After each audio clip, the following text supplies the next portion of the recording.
بسم اللہ الرحمن الرحیم. میرے پاکستانیوں، جس طرح میں نے آپ سے وعدہ کیا تھا کہ ہم نے NCC کی میٹنگ سارے صوبوں کو اعتماد میں لے کے ہم نے فیصلہ کیا کہ ہم آہستہ آہستہ لاک ڈاؤن کھولیں گے اور لوگوں کو موقع دیں گے کاروبار شروع کرنے کا، لیکن SOPs کے ساتھ. اس میں آج خاص طور پہ یہ جو اپنی بات شروع کرنا چاہتا ہوں، میں خاص طور پہ اپنی میڈیکل کمیونٹی، اپنے ڈاکٹرز، اپنی نرسز، جو ہمارے اسٹاف کام کرتا ہے ہاسپٹلس کے اندر، میں سب سے پہلے ان سے مخاطب ہونا چاہتا ہوں. کیونکہ جب ہم یہ فیصلہ کر رہے تھے لاک ڈاؤن کھولنے کا، تو مجھے پتہ تھا کہ جو ہمارے ڈاکٹرز، فرنٹ لائن ورکرز جو ہاسپٹلس میں کام کرتے ہیں، ان کو یہ فکر تھی کہ جیسے جیسے لاک ڈاؤن کھولیں گے تو پریشر بڑھے گا، زیادہ مریض ہاسپٹلس میں جائیں گے، اور جو اس وقت جہاد لڑ رہے ہیں دنیا کے اندر، وہ ہیں میڈیکل ورکرز، ہمارے ڈاکٹرز، نرسز. تو ان کے اوپر پریشر پڑنا تھا، اور مجھے پتا تھا کہ ان کو فکر ہے، اور انہوں نے ڈاکٹرز کی ایسوسیشن نے اسٹیٹمنٹس بھی دی. تو میں اس لیے آپ سے مخاطب ہوں. میں آپ کو یہ یقین دلاتا ہوں کہ میری گورنمنٹ کو پوری طرح احساس ہے اس چیز کا کہ آپ کے اوپر کس طرح کے پریشر ہوں گے، گھر والوں کے، فیملیز کے، بچے ہیں سب کے. تو مجھے یہ پوری طرح احساس ہے. لیکن میں اس لیے چاہتا تھا کہ آپ سے شروع کروں بات کرنا، کیونکہ آپ کا یہ سمجھنا بڑا ضروری ہے کہ یہ جو سارا فنومنا ہے کرونا وائرس کا، اس سے ملک کیسے ٹیکل کرے. کیونکہ ایک ملک کا سربراہ میں بیٹھا ہوں، میری گورنمنٹ، ہمیں ایک طرف کرونا کی طرف دیکھنا ہوتا ہے، اور پھر اس کے سارے معاشرے پہ کیا اثرات ہوتے ہیں ہمیں وہ بھی دیکھنا پڑتا ہے. تو پہلی چیز میں آپ کو یہ کہنا چاہتا ہوں کہ اگر مجھے یہ کوئی یقین دلوا دیتا کہ 1 مہینہ آپ لاک ڈاؤن کریں یا 2 مہینہ لاک ڈاؤن کریں، چلے 3 مہینے بھی کر دیں، اور اس کے بعد کرونا وائرس ختم ہو جائے گی، تو اس سے بہتر تو چیز کوئی نہیں تھی. ہم کسی نہ کسی طرح ہی کر دیتے، 3 مہینے کی تیاری کر لیتے، جو بھی ملکی ریسورسز ہیں وہ لگا دیتے، اپنے والنٹیئرز کے ذریعے کھانا بھی پہنچا دیتے، کوشش کرتے. لیکن جو بھی میڈیکل ایکسپرٹس دنیا میں بیٹھے ہیں، سائنٹسٹ بیٹھے ہیں، وہ سارے ایک ہی بات کہہ رہے ہیں کہ اس سال تک تو کوئی ویکسین نہیں نظر آ رہی. یعنی اگر ہم نے اس کا علاج کرنا ہے کرونا وائرس کا، تو ابھی تک تو کوئی علاج نہیں ہے. وہ تب علاج آئے گا جب ایک ویکسین نکلے گی، وہ اس کے اوپر ریسرچ ہو رہی ہے. لیکن سب یہ کہہ رہے ہیں کہ اس سال تک تو وہ ویکسین نہیں نکلنے لگی. تو اگر اس سال تک ویکسین نہیں نکلنے لگی تو اس کا مطلب کہ کرونا وائرس کہیں جانے نہیں لگی. اگر ہم لاک ڈاؤن بھی کرتے ہیں تو اس سے کیا ہوگا؟ لاک ڈاؤن کا فائدہ یہ ہوتا ہے، کیوں لاک ڈاؤن کا، یہ بھی پھر سے میں لوگوں کو بار بار چیزیں کہتا ہوں، لاک ڈاؤن کا کیا فائدہ ہے؟ کیونکہ یہ وائرس بڑی تیزی سے پھیلتی ہے. جیسے لوگ جمع ہوتے ہیں، جب لوگ اکٹھے ہوں تو اس میں وائرس تیزی سے پھیلتی ہے. اس لیے ہر وہ چیز کریں جدھر لوگ جمع نہ ہوں. اس لیے جو اس کی آخری چیز ہے وہ لاک ڈاؤن ہے. لوگوں کو بند کر دیں، لوگ جمع نہیں ہوں گے، وائرس کا پھیلنا رک جائے گا. لیکن کیا وائرس ختم ہو جائے گی؟ اب دیکھ لیں دنیا میں جدھر لاک ڈاؤن ہے، ووہان پروونس جدھر چائنا نے سب سے کامیاب لاک ڈاؤن کیا تھا، ادھر بھی ایک سپائک آ گئی ہے، وائرس پھر سے آ گئی ہے. ساؤتھ کوریا جس نے لاک ڈاؤن کر کے فلیٹ کرو کر دی تھی، مطلب یہ کہ کوئی نئے کیسز نہیں آ رہے تھے، وہاں ایک دم پھر سے کیسز شروع ہو گئے، ایک اور سپائک آ گئی ہے. سنگاپور میں بھی یہی ہوا. ابھی جرمنی نے تھوڑا سا جب لاک ڈاؤن زیادہ کھولا تو ادھر بھی ایک نظر آ رہا ہے سپائک. تو اس کا مطلب کہ وائرس تو ہے، جب بھی لوگوں کو آپ موقع دیں گے ملنے کا، وہ وائرس پھر سے واپس آ جائے گی. تو ہمیں اس وائرس کے ساتھ رہنا ہے. وہ کہتے ہیں کہ live with the virus. اس سال تو یہ ہم طے کر لیں کہ ہم پاکستانیوں نے باقی دنیا کی طرح بھی اس وائرس کے ساتھ گزارا کرنا ہے. اب دوسری چیز آ جائے وہ کیسے کرنا ہے. کیا میں اب اپنی میڈیکل کمیونٹی سے بات کر رہا ہوں کہ کیا ہم یہ افورڈ کر سکتے ہیں پاکستان کے ہم لوگوں کو مسلسل لاک ڈاؤن رکھیں. آگے 2 مہینے لاک ڈاؤن ہو چکا ہے, تو کیا 1 مہینہ اور رکھتے اور پھر 1 مہینہ اور رکھتے؟ یہ کیوں نہیں ہم کر سکتے؟ یہ تو پاکستان ہے جس کے اوپر ابھی میں آنے لگا ہوں. آپ وہ ملک دیکھیں جن کے پاس بے تحاشا پیسہ ہے, اور پیسے کا بھی میں پر موازنہ کر دوں کہ پاکستان نے مشکل سے ہم نے $8 ارب کا اسٹیمولس پیکج دیا اپنے لوگوں کو جو کہ متاثر ہوئے اس لاک ڈاؤن سے, جو بزنسز ہیں. امریکہ نے $2,200 ارب کا پیکج دیا ہے. جرمنی نے 1,000 یوروز کا پیکج دیا ہے. جاپان نے $1,000 ارب کا پیکج دیا ہے. تو اس کے مقابلے میں سوچ لیں کہ ہمارے کتنے وسائل ہیں. تو ہم کیا لاک ڈاؤن اب بزنس بند کر سکتے ہیں اتنی دیر تک؟ لیکن اس سے بڑا مسئلہ ہے, اور اس سے بڑا مسئلہ یہ ہے, میں یہ ذرا اپنی میڈیکل کمیونٹی کو صرف بتانا چاہتا ہوں کیوں میں پہلے دن, میں یہ آج کہنا چاہتا ہوں کہ میں پہلے دن سے یہ کہہ رہا تھا کہ ہم وہ لاک ڈاؤن نہیں کر سکتے جو یورپ اور امریکہ میں اور یا چائنا نے کیا. ہمارا ایک مسئلہ ہے, وہاں ان ملکوں کے اندر وہ غربت نہیں ہے جو پاکستان میں ہے, اور غربت کے علاوہ جو ہمارے جو مزدور ہیں, جو ورکرز ہیں, جو کام کرنے والے لوگ ہیں, یہ میں آپ کے سامنے اب یہ اسٹیٹسٹکس دینا چاہتا ہوں. ہماری لیبر فورس سروے, یہ پاکستان کی ایک سروے لیبر کی سروے کرتی ہے. 2017 اور 2018 میں ان کی سروے کے مطابق 2.5 کروڑ وہ لوگ ہیں کام کرنے والے, محنت کش لیبرز, جو یا اپنی دن کی یا ہفتے کی تنخواہ کے اوپر ڈپینڈ کرتے ہیں. یعنی وہ اپنے گھر والوں کا پیٹ پالنے کے لیے 2.5 کروڑ ایسے لیبر ہیں, کام کرنے والے ہیں, جو کہ یا دن کی کمائی کے اوپر گزارا کرتے ہیں, اپنے گھر والوں کا پیٹ پالتے ہیں, یا اپنے ہفتے کی کمائی سے کرتے ہیں. یہ وہ 2.5 کروڑ لوگ ہیں. جب کہ ہم نے سب کچھ بند کیا, ان کا یہ سب کچھ بند کر کے یہ گھروں میں چلے گئے. یہ وہ لوگ ہیں, کیونکہ جب آپ پورا لاک ڈاؤن کرتے ہیں تو یہ تو گئے, ان کے پاس تو کوئی اور ذریعہ معاش نہیں ہے. اب یہ اگر 2.5 کروڑ وہ مزدور ہیں, وہ کام کرنے والے ہیں, جو کہ جب لاک ڈاؤن کیا تو ان کا سب کچھ ختم ہو گیا کیونکہ کمائی ختم ہو گئی, تو اس سے 15 کروڑ لوگ متاثر ہیں آج پاکستان میں. اگر گھر میں آپ ایک پورے گھر میں 6 کی بھی ایوریج لگا لیں تو سارے ملک میں اس وقت جو لوگ متاثر ہیں لاک ڈاؤن سے وہ 15 کروڑ ہیں. تو میں اپنی میڈیکل کمیونٹی سے پوچھتا ہوں کہ مجھے یہ بتائیں کہ ہم ان کا کیا کریں.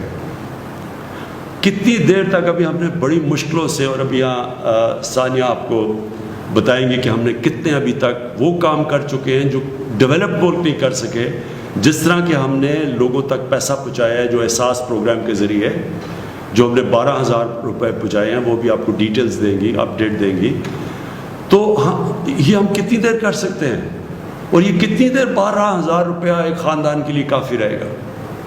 تو لہٰذا ہماری یہ مجبوری ہے, یہ احساس ہوتے ہوئے کہ آپ کے اوپر کیا گزر رہی ہے, اور ہمیں ڈاکٹرز کے اوپر پریشر پڑے گا اور کیسز بڑھیں گے.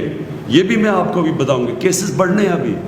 یہ ہماری جو ہر روز ہم اپنی کیلکولیشنز کرتے ہیں, ہماری جو NCOC, جو ہمارا جو ایک ایسا, اللہ کا مجھے بڑا فخر ہے اپنے, ہم نے ایک ادارہ سیٹ اپ کیا جو سارے ملک سے, سارے صوبوں سے کوآرڈینیٹ کرتا ہے, جو ہر روز میڈیکل رپورٹس لیتا ہے. ڈاکٹرز ہمارے بیٹھے ہوئے جو اسیسمنٹ کرتے ہیں, انالیسس کرتے ہیں کہ ملک میں کرونا کی کدھر جا رہی ہے, کدھر بڑھ رہی ہے, کس طرح بڑھ رہی ہے, باہر سے کتنی ہے, ہوم گرون پاکستان میں وائرس کتنی پھیلتی جا رہی ہے, وہ پوری اسیس کرتی ہے. پھر ملک کا جائزہ لیتے ہیں, پھر باقی سارے ملک کے چیف سیکرٹری سے چیف منسٹر سے پوری کوآرڈینیشن کر کے ہم چل رہے ہیں، اور یہ بڑا کامیاب ادارہ ہے۔ میں اس کا بھی بتاؤں گا کہ ہماری اسیسمنٹس، ڈیلی اسیسمنٹس کیا ہیں، ہفتے کی کیا ہے، مہینے کی کیا ہیں، لیکن ہمیں پتہ ہے کہ بڑھیں گی، ہمیں پتہ ہے کہ کرونا کے کیسز بڑھیں گے ابھی، لیکن ہمیں یہ بھی پتہ ہے کہ اگر ہم نے آج ان لوگوں کو روزگار نہ دینا شروع کیا تو ہمیں کرونا سے زیادہ یہ لوگ بھوک سے مرنے کا ہمیں زیادہ مسئلہ بنا ہوا ہے۔ مجھے ایز پرائم منسٹر 10 دفعہ سوچتا ہوں ہر روز کہ کس طرح گزارا کر رہے ہوں گے وہ لوگ، وہ سفید پوش لوگ کیسے گزارا کر رہے ہوں گے۔ تو اس لیے میں اپنی میڈیکل کمیونٹی سے یہ کہنا چاہتا ہوں کہ باقی لوگ تو اپنی شاید اکانومی کو بچا رہے ہوں، ہم تو اپنے لوگوں کو بھوک کے مرنے سے بچا رہے ہیں، ہماری مجبوری ہے کہ اب کھولیں۔ تو میں صرف آپ کو اب یہ اپڈیٹ دے دوں، اور تفصیل ابھی بعد میں آپ کو دیں گے۔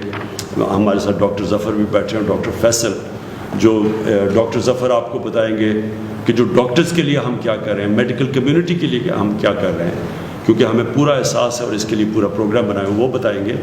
اور ڈاکٹر فیصل آپ کو بتائیں گے کہ جب ہم کانسنٹریٹ کر رہے ہیں اس کے اوپر، کرونا کے اوپر، تو باقی بھی پاکستان کے اندر بیماری ہیں، اور ان بیماریوں کا کیا ہو رہا ہے، کیونکہ ساری تو جب کانسنٹریشن ادھر لگی ہے کرونا کی طرف، تو اور بھی پاکستان کے اندر بیماری ہیں جن کا جو نگلیکٹ ہو رہی ہیں۔ بچوں کی امیونائزیشن کیمپینز ہیں، جو بچوں کو ٹیکے لگاتے ہیں، وہ 50% کم ہو گئی ہیں۔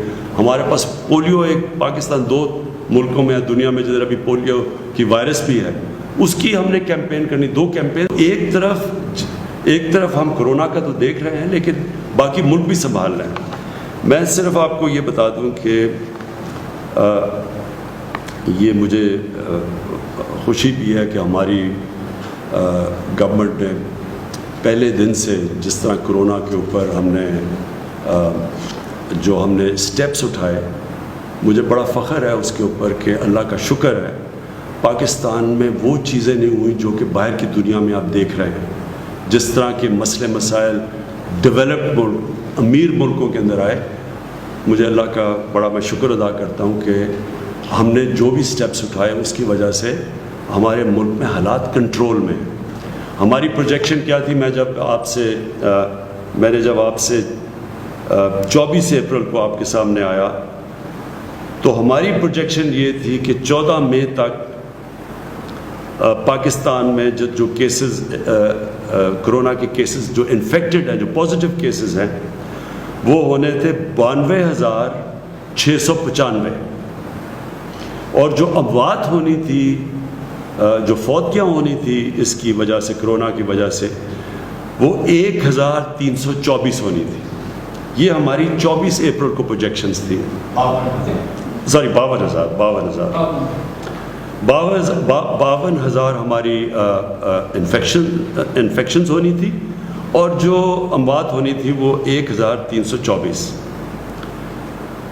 اب 14 مئی جو ہم نے جو پرسوں گزری، اس میں ہمارے کیسز انفیکٹڈ کتنے ہیں؟ 35,700، اور ہماری فوتگیاں ہوئی ہیں 770۔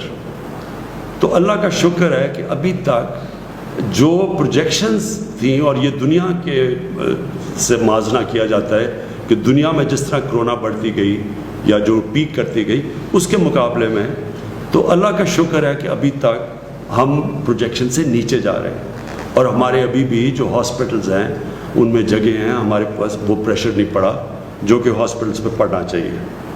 لیکن میں یہ آپ کو کہہ دوں کہ یہ بڑھیں گے کیسز، یہ ہم مینٹلی پریپیئر رہیں، لیکن ہم جو ابھی تک ہماری پلاننگ ہے، ہم انشاءاللہ ہماری جون کے اینڈ تک ہماری جو ہاسپٹل فیسلٹیز ہیں، وہ اب تک ہم دیکھ رہے ہیں، وہ انشاءاللہ یہ اس کا یہ جو ہماری انفیکشنز ہوتی رہیں گی، اور اس کے مطابق جتنے لوگ ہاسپٹل میں جائیں گے۔ اور آپ کو پھر سے میں یاد کرا دوں کہ کرونا جو وائرس کی جو ہم ایسٹیمیٹ کرتے ہیں کہ ہر 100 مریض میں سے، ہر 100 وہ لوگوں سے جن کو انفیکشن ہوتی ہے، ان میں سے صرف 4 یا 5 کو ہاسپٹل جانے کی ضرورت پڑتی ہے۔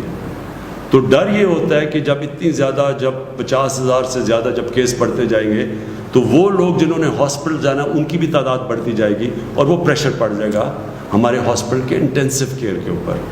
ہاسپٹل میں وہ جدھر وینٹیلیٹر کی ضرورت پڑتی ہے اور انٹینسو کیئر کی ضرورت پڑتی ہے. تو وہ بھی بعد میں آپ کو ڈاکٹر ظفر بتائیں گے کہ اس کے لیے ہم کیا کیا تیاریاں کر رہے ہیں، مسلسل اپنی کیپیسٹی بڑھانے کی کیا کیا کوششیں کر رہے ہیں. کیونکہ یہ جو انٹینسو کیئر ہوتا ہے، جس کا ایک بسترا جو انٹینسو کیئر کا ہوتا ہے، اس کے اوپر ایک کافی اسپیشلائز ٹریننگ کی ضرورت ہوتی ہے. ہر کوئی نرس جا کے وہ انٹینسو کیئر میں وہ ٹریٹمنٹ نہیں دے سکتا جو کہ صرف اسپیشلسٹ دینے ہوتے ہیں. تو اس کے لیے وہ آپ کو بتائیں گے وہ کیا کیا قدم اٹھا رہے ہیں.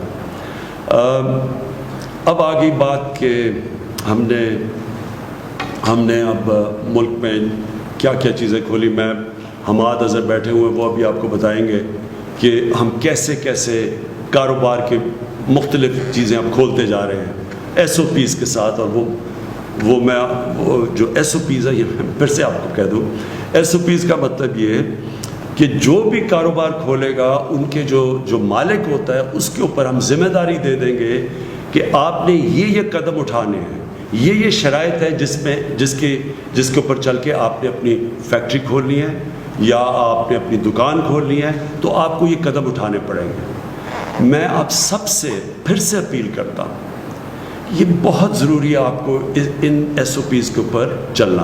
ساری قوم کو میں کہتا ہوں، وہ اس لیے کہ دیکھیں، اگر اب یہ جو ہم آہستہ آہستہ یہ جو لاک ڈاؤن اٹھا رہے ہیں، اگر ایک دم اس سے زیادہ بڑھتے ہیں کیسز، تو ہو سکتا ہے جن ایریاز میں کیسز بڑھتے ہیں ہمیں پھر سے ان کو لاک ڈاؤن کرنا پڑے. اگر ہم نے مثلاً دیکھا کہ کہیں فیکٹری کے اندر کیسز بڑھ گئے ایک دم، تو فیکٹری کو بند کرنا پڑے گا. تو آپ سب کو، جو مالک ہیں فیکٹری کے، آپ کو نقصان ہوگا، آپ کے لیبر کو نقصان ہوگا.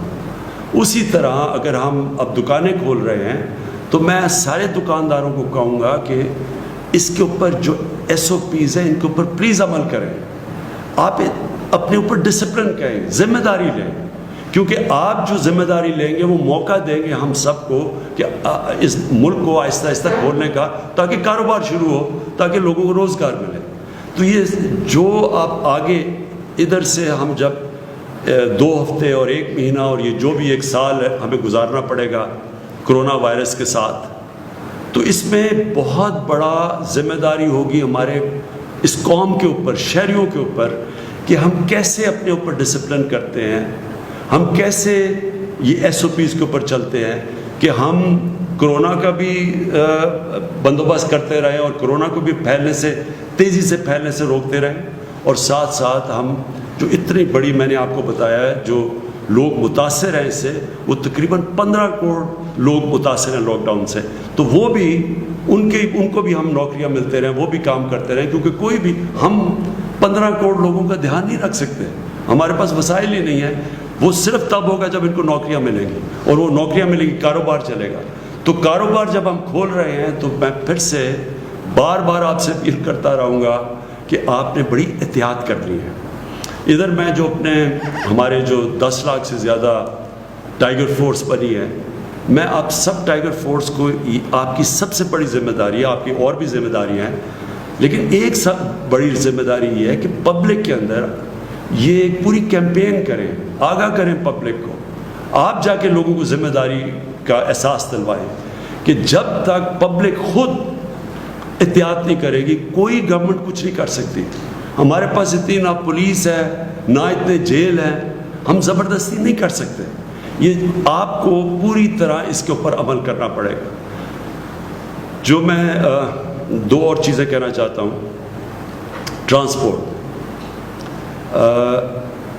ابھی تک ہمارے کئی صوبوں کے اندر یہ خدشہ ہے کہ اگر ٹرانسپورٹ کھولیں گے، ڈسٹرکٹ میں انٹر ڈسٹرکٹ کی ٹرانسپورٹ کھولیں گے تو وائرس زیادہ تیزی سے پھیل جائے گی. میں پھر سے، کیونکہ ہم سارا کنسنسس سے فیصلے کرتے ہیں، ہماری NCOC ہر روز ملتی ہے، اور پھر NCCs میں جدھر سارے وزیر اعلیٰ اور چیف سیکرٹریز ہوتے ہیں، ہم سب بیٹھ کے سارے فیصلے کنسنسس سے ہوتے ہیں. وہ جماعتیں ہیں جو اپوزیشن میں بھی ہیں, جو ہمارے ساتھ نہیں ہیں, ہم سب کو اپنے یعنی کوئی فیصلہ یہ نہیں کرتے کہ جدھر ہم یہ سمجھیں کہ کوئی ایک صوبہ نہیں مان رہا, تو کنسنسس سے فیصلے ہوتے ہیں.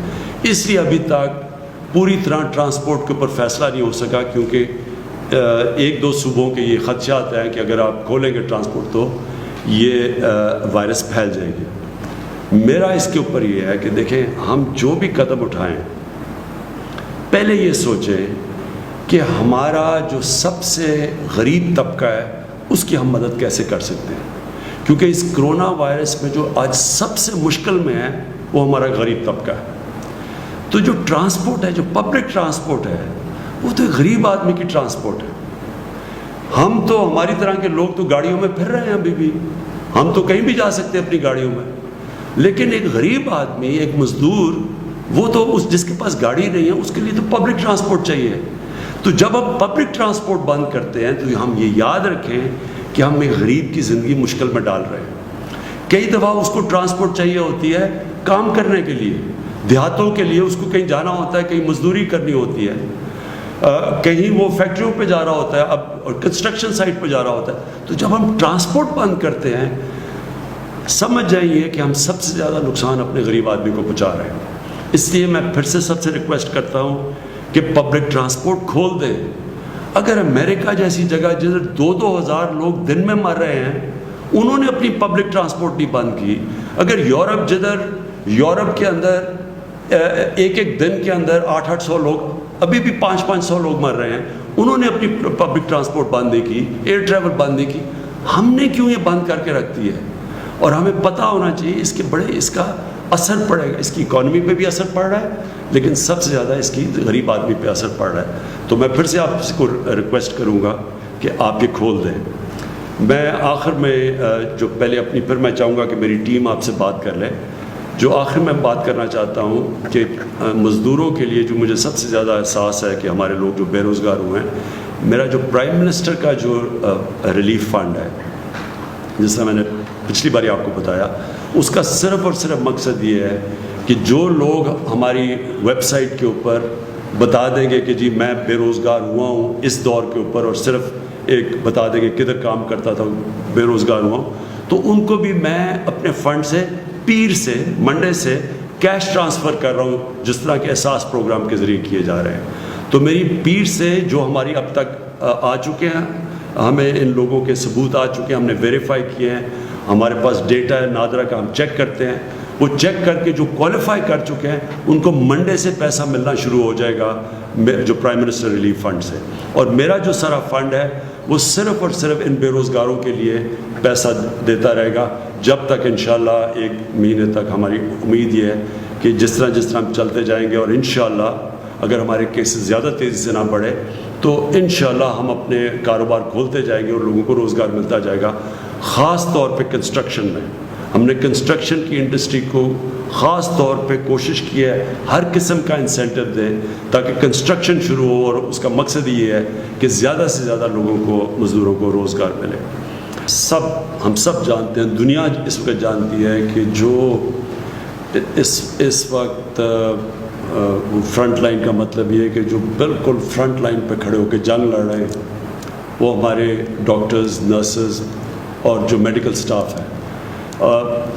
جتنی بھی ہم آپ کو یہ ایشورٹی دلوا سکیں کہ اس میں گورنمنٹ قوم ساری آپ کے ساتھ کھڑی ہے, یعنی آپ کو اندازہ نہیں ہے کہ لوگ کتنا اپریشیٹ کر رہے ہیں. یہ اصل میں یہ جہاد ہے جو آپ کر رہے ہیں. تو میں صرف جو ہماری تیاریاں یعنی جب سے یہ کرونا شروع ہوئی, پاکستان کا جو ہیلتھ سسٹم تھا ہم سب جانتے ہیں بدقسمتی سے کہ وہ کافی پیچھے رہ گیا, کہ جس ملک کے حکمران اپنا چیک اپ بھی باہر دنیا میں کروانے جاتے ہیں اس ملک کا ہیلتھ سسٹم ڈیولپ نہیں ہو سکتا. اس لیے جو ہم نے تب سے کام کیا اپنے ہیلتھ سسٹم کے اوپر, جو کیپیسٹی بڑھائی, جو ہم نے ٹیسٹنگ کیپیسٹی یہ پہلے تھی نہیں, پھر جو ICU اس کی کیپیسٹی بڑھائی, اور اب جو ہم کرنے جا رہے ہیں اپنے ڈاکٹرز کے لیے, یہ میری گورنمنٹ کے اوپر سب سے بڑا بوجھ پڑا ہوا ہے. ایک تو کہ اس ملک کا جو غریب لیبر طبقہ, دہاڑی دار, جو ان کے اوپر گزر رہی ہے, اور ابھی جو ڈاکٹر ظفر نے بات کی کہ یہ جتنی بیماریاں اس وقت پاکستان میں جو جانیں لیتی ہیں، مثلاً یہ گندے پانی پینے کی بیماری سے بچوں کو، یا بیچاری جو خواتین جو پریگننسی پہ مرتی ہیں، اور یا یہ جو ٹی بی کی بات کی، اور یہ پولیو، یہ سارا غریب طبقے کے اوپر بوجھ پڑتا ہے. اور جتنی ہم غربت بڑھتی جائے گی، اور یہ لاک ڈاؤن کا مسئلہ یہ ہے کہ اس سے پاکستان میں غربت بڑھتی جا رہی ہے، اور ساری دنیا میں جن غریب ملکوں کے اندر اس سے غربت بڑھتی جا رہی ہے. تو جب غربت بڑھے گی تو ان بیماریوں سے اور زیادہ ہمیں فکر ہے کہ ہمارے غریب طبقے میں اموات ہوں گی. لیکن اس کا جو دوسری چیز ہمیں مشکل میں پڑے ہوئے ہیں وہ ہے ایجوکیشن. ہمارے بچے اسکولوں میں نہیں جا رہے، یونیورسٹی اسٹوڈنٹس ان کا ٹائم ضائع ہو رہا ہے، اور جو ایک ملک تو بڑھتا ہی تعلیم کی وجہ سے آگے. تو اس میں صرف آپ کو بتانا چاہتا ہوں کہ مسلسل اس کے اوپر بھی بات چیت ہو رہی ہے باقی صوبوں سے کہ ہم نے اب یہ کیا کرنا ہے، کیسے کھولنا ہے. امپورٹنٹ ہے کہ ہم، جس طرح میں نے کہا کہ یہ سال تک تو اب کرونا کے ساتھ ہم نے رہنا ہے، یہ کرونا کہیں جانے نہیں لگی ایک سال تک. تو اس میں ہم نے اب سوچنا ہے، طریقے اختیار کرنے ہیں کہ ہم نے اب اس کا کیسے رہنا ہے. اپنے بچوں کو تعلیم بھی دینی ہے تو وہ پھر اور طریقے سوچنے پڑیں گے. اور باہر بھی دنیا میں ہم دیکھ رہے ہیں کہ دنیا کے اندر دنیا کیا کر رہی ہے، اور دنیا سے ایکسپیرئنس بھی آ رہا ہے کہ مثلا سویڈن بالکل ایک مختلف راستہ پکڑا ہوا ہے انہوں نے، تو ان کو بھی اسٹڈی کر رہے ہیں. تو انشاءاللہ جس طرح میں نے کہا اگر ہم نے ایک سال اس کے ساتھ گزارا کرنا ہے تو پھر ہم نے اپنے بچوں کا بھی دیکھنا ہے، اپنے یونیورسٹی اسٹوڈنٹس کا بھی دیکھنا ہے. میں چاہوں گا ثانیہ آپ پلیز جو اپڈیٹ دے دیں، جو میں اس میں بھی مجھے بڑا فخر ہے اس پروگرام کے اوپر کہ کبھی بھی اتنا زیادہ پیسہ، اتنی شفافیت سے، اتنے زیادہ لوگوں کو اتنے کم ٹائم میں کبھی بھی، پاکستان تو چھوڑے، شاید ہی آپ کو کوئی ملک ملے جس نے اتنی تیزی سے پیسہ دیا ہے. محیط، اب آپ سے میں ایک چیز چاہتا ہوں، بڑا مختصراً بتا دیں کہ جو ہمارے پاکستانی باہر اس وقت پھنسے ہوئے ہیں اور سٹینڈرڈ ہیں اور جو آنا چاہتے ہیں پاکستان، تو بڑا مختصراً کہ ہم کیا کر رہے ہیں اور کیا مشکلیں سامنے آ رہی ہیں، اور ان کو یہ صرف کہنا چاہتے ہیں کہ ہم سارا وقت وہ ہمارے ذہن پہ ہیں، ہم کو پوری احساس ہے کہ وہ کن مشکلوں میں پڑے ہوئے ہیں. میں اپنی ٹیم پہ بڑا فخر کر رہا ہوں کہ یہ اس مشکل وقت پہ جس طرح ایک کوآرڈینیشن سے اور ہر روز ان کے تھنک ٹینکس کی مشاورت سے جس طرح ہم ابھی تک نکلے ہیں اس کرونا کے جو کرائسس سے، ایک تو میں اللہ کا بڑا شکر گزار ہوں کہ اس کے بغیر تو کچھ بھی نہیں ہو سکتا، لیکن اللہ بھی یہ کہتا ہے کہ پہلے خود محنت کرو تو پھر میرے سے مانگو. تو جس طرح میری ٹیم نے جس طرح یہ کرونا کرائسس کے اندر ہر شعبے کے اندر سوچ بچار کر کے جو قدم اٹھائے ہیں، آپ دیکھ لیں کہ امریکہ جیسے ملک میں اگر آپ وہاں دیکھ لیں، آپ یورپ کے اندر دیکھ لیں، انگلینڈ جیسے ملک جو پرانے مضبوط اداروں والا ملک ہے، اس کے مقابلے میں پاکستان آج ہم سب فخر سے کہہ سکتے ہیں کہ ہم بڑی آرگنائز طریقے سے نکل رہے ہیں. یعنی ہم بڑے سوچ سمجھ کے اس مشکل وقت سے نکلے ہیں اور یہاں تک پہنچے ہیں. آگے کیا ہوتا ہے وہ انشاءاللہ پوری کوشش کریں گے، اور اگر قوم نے میرا ساتھ دیا تو آپ دیکھیں گے کہ آگے بھی ہم نکل جائیں گے. لیکن اب تک جدھر پہنچے ہیں یہی بڑا کمال ہے کہ ہم نے اتنے زیادہ لوگوں کو بھی بتایا، تقریباً 80 لاکھ خاندانوں کو پیسہ پہنچا دیا اس مشکل وقت میں. اگر یہ پیسہ اگر ہمارے پاس اس طرح کی آرگنائزیشن نہ ہوتی جو احساس کی تھی تو آج کیا حالات ہونے تھے آپ اندازہ خود لگا سکتے ہیں کہ اگر دیہڑی دار بے روزگار ہو جاتا ہے تو اس کے گھر میں ہفتے کے بعد تو فاقہ ہوتا ہے. دوسری چیز جو مجھے بڑی خوشی ہے کہ ہم نے کیونکہ کوآرڈینیشن رکھی اور ہمیں شروع سے فکر تھی کہ کھانے پینے کی سپلائی لائن نہ افیکٹ ہو، تو آج آپ دیکھ لیں کہ اس برے وقت میں رمضان کے اندر بھی قیمتیں نہیں بڑھی. رمضان جیسے وقت میں جب عموماً اچھے دنوں میں بھی قیمتیں اوپر چلی جاتی ہیں، کیونکہ یہ مسلسل چیک کیا جا رہا تھا. اللہ کا شکر ہے کہ آج آپ دیکھیں کہ کرونا وائرس کے ہوتے ہوئے جدھر ساری دنیا میں ڈسرپشن ہوئی ہے، اللہ کا شکر ہے کہ قیمتیں بھی نہیں بڑھی. اور میں اپنی اکنامک ٹیم کو بھی یہ بھی داد دیتا ہوں کہ جو پٹرول اور ڈیزل کی جو انٹرنیشنلی تیل کی قیمتیں گری، ہم نے اپنے لوگوں کے لیے سب سے کم آج قیمتیں پٹرول اور ڈیزل کی پاکستان میں. سارے بر صغیر میں دیکھ لیں 40-50% زیادہ پٹرول اور ڈیزل مہنگا ہے پاکستان کی بنسبت. تو لوگوں کے لیے آسانیاں پیدا کرنے کے لیے وہ بھی نیچے کی. بجلی کا انہوں نے جو ابھی حماد نے بات کی کہ چھوٹے اسمال اور میڈیم انڈسٹری کی مدد کی، اور جس طرح ہماری جو میڈیکل ایکسپرٹس انہوں نے جیسے جیسے ہمیں گائیڈ کیا اور اسی طرح ہم چلتے رہے، اور ہم نے یعنی قوم کو آگاہ کرتے رہے، ہر وقت پوری ڈیٹیلز دیتے رہے، کتنی اموات ہیں، کتنے لوگ وینٹیلیٹر پہ ہیں، کتنے ہیں. ایک پورا نیشنل کوآرڈینیشن کی جو پہلے بالکل نہیں تھی. اور انشاءاللہ جس طرح ہم جا رہے ہیں، میرا یہ ایمان ہے کہ ہم بڑی ایک مضبوط قوم بن کے نکلیں گے. لیکن آپ سب کے لیے پھر سے میں یہ کہتا ہوں، اب سے لے کے یہ سال کے اینڈ تک اپنے ذہن بنا لیں کہ ہم نے کرونا کے ساتھ رہنا ہے. کتنی کامیابی سے یہ قوم نکلتی ہے اس کرائسس سے آپ کے اوپر ڈپینڈ کرتا ہے. آپ جتنے ذمہ دار ہوں گے اس مشکل وقت میں، آپ جتنی احتیاط کریں گے. اور میں جو ٹائیگر فورس ہے، میں خاص طور پہ آپ کو کہنا چاہتا ہوں کہ آپ کو نکلنا چاہیے اور لوگوں کو احساس دلوانا چاہیے. پتہ ہے کہ کرونا جب لوگ جمع ہوں گے تو کرونا پھیلنے کے چانسز زیادہ ہیں. تو ہم اپنی ذہن حکمت استعمال کر سکتے ہیں. ہم ہر کام کر سکتے ہیں اگر ہم عقل سے کریں. اور کیونکہ ہمیں اس وائرس کے ساتھ رہنا ہے، کیونکہ ہمیں پتہ ہے کہ جب تک ایک ویکسین نہیں نکلتی اس وائرس نے یہیں رہنا ہے، اس لیے ہم جتنی احتیاط کریں گے ہم اپنے معاشرے کے لیے آسانیاں پیدا کریں گے. کیونکہ جب لاک ڈاؤن ہوتا ہے، اب میں نے شروع میں بھی آپ کو کہہ دیا، ہم غربت بڑھاتے ہیں اپنے معاشرے، ہم غریبوں کو اور نیچے دھکیل دیتے ہیں. تو اس لیے ہمارے اوپر ذمہ داری ہے کہ ہم ایک غریبوں کو بھی پروٹیکٹ کریں. دوسری چیز، جتنی ہم احتیاط کریں گے، ہمیں پتہ ہے، یہ بھی پتہ ہے کہ یہ بوڑھوں کو، بزرگوں کو یہ زیادہ افیکٹ کرتی ہے. ہمیں یہ بھی پتہ ہے کہ جو لوگ بیمار ہیں ان کو کرونا ہو جائے تو ان کی جان خطرے میں چلی جاتی ہے، یہ ہمیں پتہ ہے.